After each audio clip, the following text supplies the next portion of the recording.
Yo, what's up, y'all? Christian here. In this video, I'm actually going to be going over 5 ways to be more disciplined and stay more disciplined, just gain more discipline and stuff like that. So, first way is definitely going to be to just do progressive overload. I have said this in multiple of my videos. I know there's some people who are watching who may not know what this is, so I'm going to go over it again. So, basically, for the most part, it is going to be doing something once that's, let's say, drinking a cup of water, right?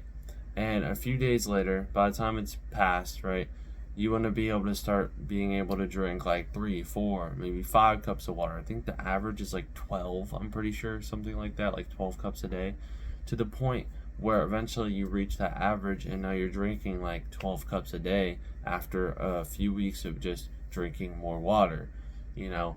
And then you can start stacking that to drinking like a gallon a day, which I think is like 20 something cups of water. It's somewhere around there. It's like 20, 30 cups of water. But point being is, even though 12 is the average, obviously we don't want to be average, so we're going to drink more than that. And staying hydrated is good. From what I've seen, honestly, just drinking water and eating properly, especially drinking water, is going to allow you to stay hydrated for a lot longer rather than not. Like if you drink a ton of water and then eventually at some point you're not able to drink that much water, you're fine because you've already drank so much. It's kind of like already there. So you're already hydrated, right? So that's always a good benefit of that.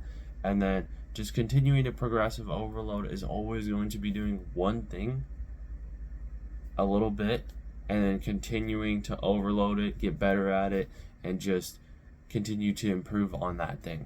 That is what progressive overload is, and it'll definitely help you be more disciplined, just simply because of the fact that that's how you literally stack everything. Once you start stacking those things, it starts benefiting you in ways that you couldn't even think of, just because one, you're so good at it, and two, it takes up your time in a positive way for something that's going to benefit you and just make you better. And then you start doing other things besides drinking water, like meditating, stretching, reading, and just continuing to do more of it. One thing I want to rebate on this, obviously not everything's going to stay super consistent, like it's going to stay as consistent as it can. Nothing is going to be one fine line. You might fall off here and there, but you just got to keep going, right? That's definitely how it is with progressive overload and consistency. So second thing is going to be like getting rid of the opportunity of distractions. And what I mean by this is just kind of putting them out of your way. So let's say you want to go to the gym and you think about something. You're like, oh, I have to do this. Well, if you're trying to go to the gym, yes, you can get that thing done, but make sure that you're going to have time to get to the gym, right? And that's not really like a fine point of a distraction, but more of one would be like, okay, so let's say, yeah, I'm trying to do my workout, right? Most things are going to be like that. So I'm trying to do my workout, and let's say the TV screen turns on or something. In order for that to not happen, you would just, you could face the TV screen away, or you can just keep it off. Just, don't like let that interfere with your workout. Like sometimes my phone, throw it away, like move it to the side, because you don't want to be on your phone the whole workout. You're not going to get what you want out of it. You're not going to get the pump. You're not going to get the reps, the correct sets in, if you're just going to be on your phone the whole time, and it might take longer. Therefore, you just want to keep your resting periods, keep your cardio like going kind of, so that way you're able to move through your workout consistently and get the gains that you need, rather than, how do I say that, rather than like resting for too long or like just sitting there on your phone and being distracted. It's a lot better to have that like set mindset and doing it like that. And then as far as eliminating distractions go, like I said, you can either just move it out of the way, or sometimes you can put like a screen lock on your device. If you have a password for that, it can turn off a certain amount of time. There's other apps that you can get and like embedded in your computer and stuff like that, to where it will lock out like certain tabs or like close them off to where you can't access them. So there's always that type of thing. And then on top of that is just knowing when it's time to work and knowing when it's not. And then when it's time to work, just make sure that you're shutting all access points of distractions. Like, the more hard you make it to get to a distraction, the more you're not going to want to. So if there's so many barriers in place, like let's say it's turning on your phone, you have a passcode that's really annoying. You have like all these different things. So like there's the passcode, and then let's say you power it off, so now you got to turn on the phone, and then you got to open up the phone, and then you got to get into the phone with the passcode. Like, are you really going to want to do all that to get into your phone just to look at it? Probably not, because there's endless barriers in the way of it. So as long as you create those barriers in front of whatever it is that's going to distract you, you're not going to want to do it. You're not going to want to continue to try and get through all of them just to do one thing, right? So make sure that you're putting those in front of it, just so that way that's not the case. And then a fourth factor here is going to be kind of like stackability in a sense. So this is just basing off of, okay, so I'm going to work out, right? You're going to start working out.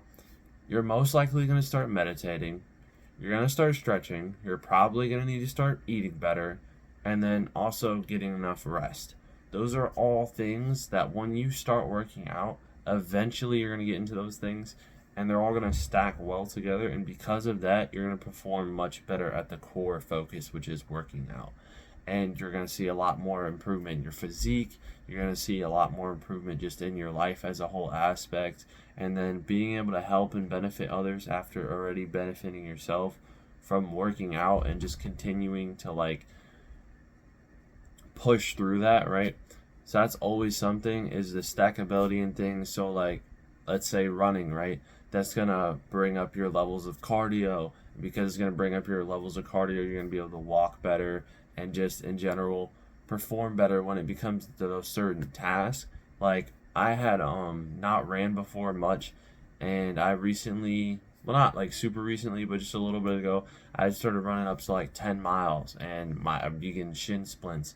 And I did run track for like 4 years, but it never really like conditioned me to run, like that. Like it did, but it wasn't enough to the point where like I go run and I don't come back literally dead. Now I can get up and run probably 5 miles. And yeah, I might be winded, I might be tired, but I'm not coming back partially injured because I have shin splints. Because I've conditioned myself to the point where, yeah, if I go run 20 miles, it might hurt because I've never done that before. But as long as it's under the 10-mile range, I'm able to say that I can go run that and come back completely fine. Yeah, I might be winded, sore, but that's normal. That's just how it is. Thing is, though, if you condition yourself for those things, then it's going to benefit you. And there's always a stackability factor to where if you do this one thing, then you're going to have this and this and this and all these things that benefit you and come from that one thing. They're going to eventually stack back into that core factor, whether it's running, working out, making music, whatever it is, and then make you better at what you started doing. And then the last thing here is going to be consistency. So I understand that I've spoke about it for the most part, but as far as it goes, consistency is going to be just staying consistent, continuing to keep on doing the things that are going to better yourself, the things that are going to, of course, this is like locked in for me with self-improvement, so that's how I'm going to explain it. So continuing to do them over and over. That's how it is. Like, there's no other path of, I just don't feel like it. Like, yes, we understand that. I understand that personally. I'm sure you do too. Okay? But you have to get past that point. No one cares if you don't want to do it. And frankly, you probably don't either. It's just an excuse to not do it. That's all it is, right? So we look at it and we're like, okay, I don't want to do it. Oh, well, who cares? Do it anyways. Like, it is that point.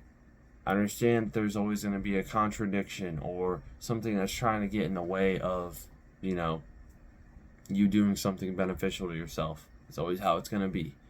There's always going to be that person who you used to be trying to pull you back to where you were. Well, we can't let that happen. So to stay consistent, you have to keep going. I don't care if you stop to do something or if you like look off to the side. Like, all we see here is a straight path, right? Okay, so let's say you walk off to the side. Now you see that path, you gotta get back on it, right? So it may take some time to steer back, but as long as you keep going, then the rest of it doesn't matter. You can veer off to the side how many ever times. Yeah, it may delay your progress. I'm not saying, oh, just go and be undisciplined, don't stay consistent. But I'm saying, to stay consistent, in a sense, you have to be inconsistent. Because there is no one, like, in this world who can stay completely consistent on every single aspect and thing in their life.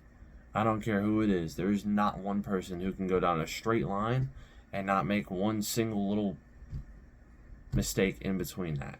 So once you make that mistake, bounce back and then keep going. That's exactly how it is. There's never going to be one straight line. It's going to be one straight line until there's a curve, and then you get back on it and you keep going. That's how you stay consistent, man. Keep doing what you're doing it to your best ability, and just continuing to better yourself. I'll see you in the next video. Stay posted. Look through some of my videos if you want to learn more things like this. And peace, y'all. Stay motivated.